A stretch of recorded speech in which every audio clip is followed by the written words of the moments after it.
Welcome back to Dearborn, Michigan, and Hardball's live coverage of the Republican debate out here. Here's U.S. Congressman Ron Paul responding to Mitt Romney's suggestion he'd consult his lawyers before attacking Iran. This idea of going and talking to attorneys totally baffles me. Why don't we just open up the Constitution and read it? You're not allowed to go to war without a declaration of war.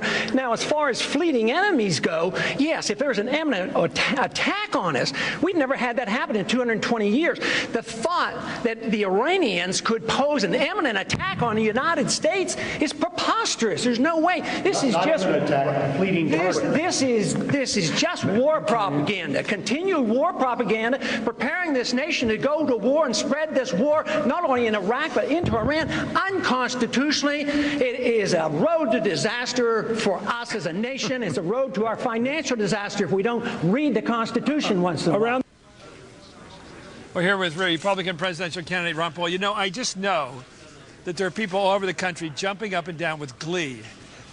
Now, they're not all Republicans. A lot of them are Democrats and independents. But how come the big number of people in this country who think this war was a huge mistake, who believe that all this talk of going to Iran is just war fever, that we're getting a big buildup of propaganda buildup to go to war, why don't they have, since they dominate the polls, why don't they dominate the politics? I have no idea. You wonder about this, but they will be sucked into it every time. It's almost human history that they do. But they have to be feared. They have to build up fear, and that's what is happening now. It's that they're going to attack us, and that our enemy's another Hitler. And even though it doesn't exist, if you say it over and over again, how many times? Can I suggest something? This is the choir in which I sing.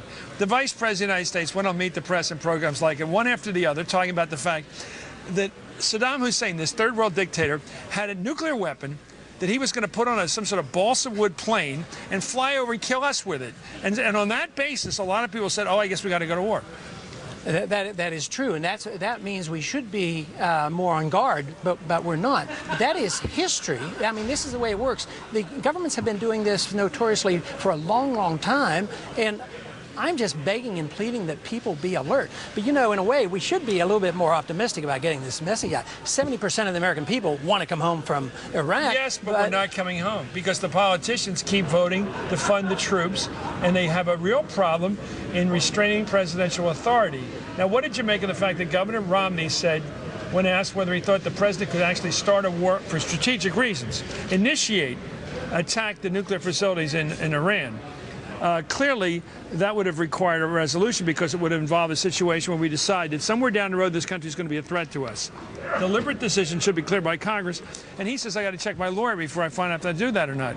I was a bit outraged, as you recall. I just couldn't believe this was being said, because I think there's so little respect for the Constitution. Matter of fact, I think to bomb somebody is an act of war, and you should have a declaration of war, not just a resolution. Just think of how many less wars we would have been fighting since World War II. We wouldn't have been fighting any of these wars if I had my way. Think about how many men and women would be alive today, how many would be not injured if we just followed the rules. Don't go to war unless you declare it. But look at all the wars we've had. Rather than the Bushes, we've gone to war with the Panamanian dictator, with Noriega. We went to war with Grenada. That was supposed to be a threat. Then you wonder why the South Americans have so little respect for us when we go in there and arrest a president and bring him up and put him in our prisons. I mean, it is just totally absurd. A lot of people think like you. I dare not say I'm one of them. Anyway, thank you, Ron Paul, Congressman Ron Paul. Up next.